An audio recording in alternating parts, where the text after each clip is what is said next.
Hello friends, तो आपको देखने में तो ये बहुत ही नॉर्मल सी लिफ्ट की एक फ़ोटो लग रही होगी। बट ये कोई नॉर्मल चीज़ नहीं है, क्योंकि ये जिस बिल्डिंग की फ़ोटो है उस बिल्डिंग में सिर्फ 7 माले हैं और ये 17 फ्लोर तक गई है। और ये बच्चों की आपको आवाज़ आएगी इसमें, कैसे वो बड़बड़ा रहे हैं कि ये कैसे इतना ऊपर जा रही है और अब नीचे आ रही है जब इतने माले ही नहीं है। ये फ़ोटो कहीं और की नहीं, JMCH चंडीगढ़ की है, जहाँ पर अक्सर लिफ्ट ऐसे ऊपर नीचे चली जाती है। तो ये कोई टेक्निकल इशू होता अगर ये सिर्फ लिखने में आता, पर ये लिखने में ही नहीं आता। ये आपको अंदर जो बच्चे होते हैं उन्हें प्रॉपर फील हो रहा होता है कि अब ये एक मंजिल और ऊपर गई, एक मंजिल और ऊपर गई।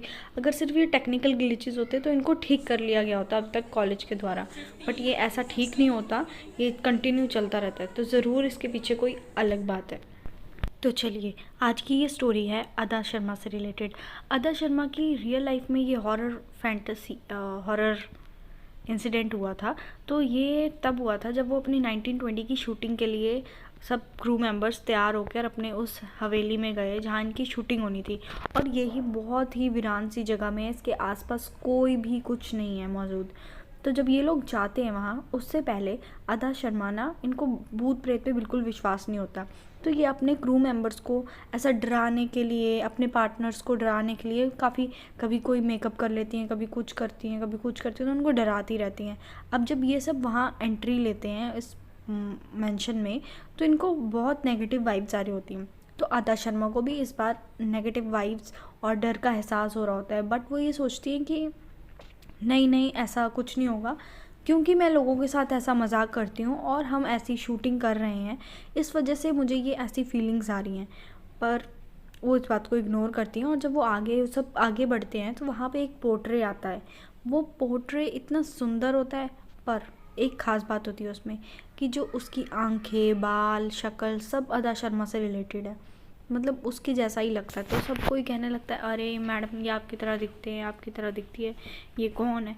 तो जो वहाँ का केयर टेकर होता है, उसको वैसे तो वहाँ के बारे में पूरी नॉलेज होती है, बट अब ये लोग उसके बारे में मजाक उड़ाते हैं, उसकी बातें को यकीन नहीं करते हैं। तो इन लोगों को कुछ भूतिया एक्सपीरियंस होता है। तो जो वो केयर टेकर होता है वो कहता है कि ये हमारे पुराने पोर्ट्रे है, वो ऐसे दिखा रहा होता है सब कुछ सबको। पर ये लोग क्या कहते हैं कि हमने ना इसके साथ फ़ोटो खींचते हैं, हम सब इसके साथ फ़ोटो खींचते हैं तो हमें भी याद रहेगा कि हम किसी भूतिया जगह पे गए हैं। और वैसे भी ये जगह काफ़ी हॉन्टेड होने के लिए फेमस है।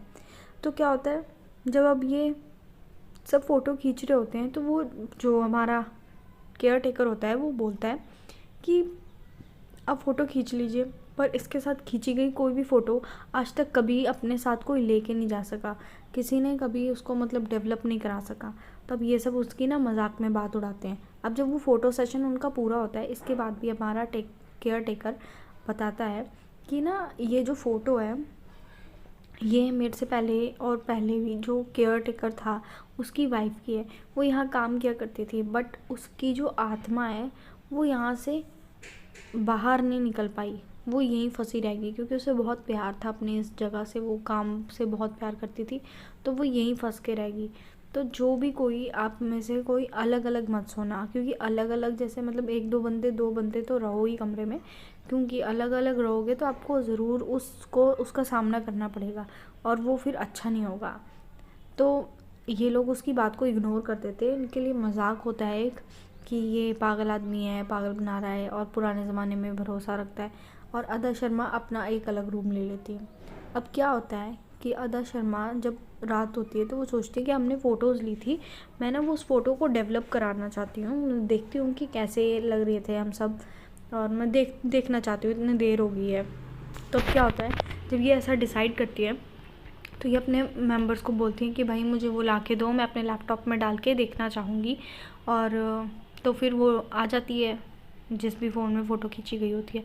अब क्या होता है, उसके आगे की पीछे की सारी फ़ोटोज़ होती हैं उसमें, बट जो वो उनकी उस फ़ोटो के साथ, उस पोर्ट्रे के साथ फ़ोटो होती है ना, वो ब्लर होती है, वो आ ही नहीं रही होती है।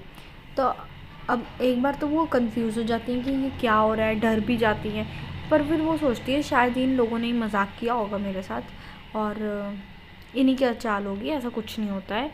अब ये बात निकल जाती है, अब शूटिंग आराम से चलने लगती है। पर फिर एक दिन कुछ ऐसा होता है जिससे अदा शर्मा को भूत प्रेत पे पूरा विश्वास हो जाता है, और वो अपना ये बातें हमारे साथ कई इंटरव्यूज़ में शेयर कर चुकी हैं कि उनके साथ ऐसा ऐसा हुआ है। तो शायद अभी जो वो भगवत प्रेमी बनी हुई हैं, शायद या तो केरला स्टोरी की वजह से या फिर अपने इस भूतिया एक्सपीरियंस की वजह से उनके अंदर के भगवान के लिए प्यार जाग चुका है।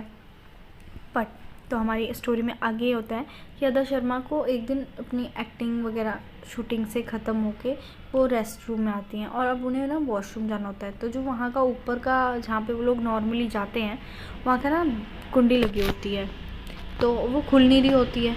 अब वो क्या करते हैं कि वो ना सोचते हैं मैं बेसमेंट में चली जाती हूँ, बेसमेंट का वॉशरूम यूज़ कराती हूँ, वैसे भी तो वो साफ़ सुथरा ही है और मतलब ऐसा कोई जाता भी नहीं है, तो मैं वहीं चली जाती हूँ। अब क्या होता है, जब ये बेसमेंट की तरफ जाती हैं वहाँ वॉशरूम में इन्हें ना कुछ अजीब सा एहसास होता है। वहाँ पे जैसे ही वॉशरूम के अंदर जाती हैं दरवाज़ा अपने आप बंद हो जाता है, और लाइट जब ये वापस निकलने के लिए बाहर जा रही होती है कि अब मैं बाहर जाऊँ, तो वहाँ जो लाइट होती है वो ऑटोमेटिकली बंद हो जाती है। ये थोड़ा घबरा जाती हैं और खटखटाने लगती हैं, जबकि वहाँ बेसमेंट के पास में थोड़ी दूर में ही शूटिंग चल रही थी, पर किसी ने इनकी आवाज़ नहीं सुनी। लगभग 15 मिनट तक ये खटखट खटखट करती रही, आवाज़ देती रही। और ख़ास बात ये थी कि क्योंकि हॉरर सीन चल रहा था तो वहाँ कोई शोर शराबा नहीं था, शांति थी, फिर भी इनकी आवाज़ अपने से कुछ ही दूर क्रू मेंबर्स तक नहीं पहुँच पा रही थी। तब इन्हें बिल्कुल नेगेटिव एनर्जी का एहसास हो रहा था, क्योंकि इन्हें ऐसा भी फील हुआ था कि कोई गया कोई आया, और नॉर्मल नहीं, इंसान जैसा फील नहीं हो रहा था।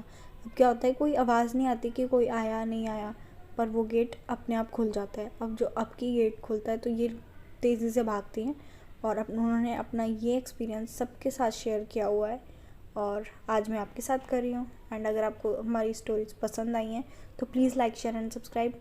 और वो लिफ्ट वाला इंसिडेंट ट्रू है, वो मेरी बहन के साथ हुआ है, तो please like share and subscribe. और आपके साथ अगर कुछ भी ऐसा होता है ना, तो मेरे साथ मेरे इंस्टा और फेसबुक अकाउंट पे शेयर करिएगा, मैं उसे अपने चैनल पे लाने की कोशिश करूँगी।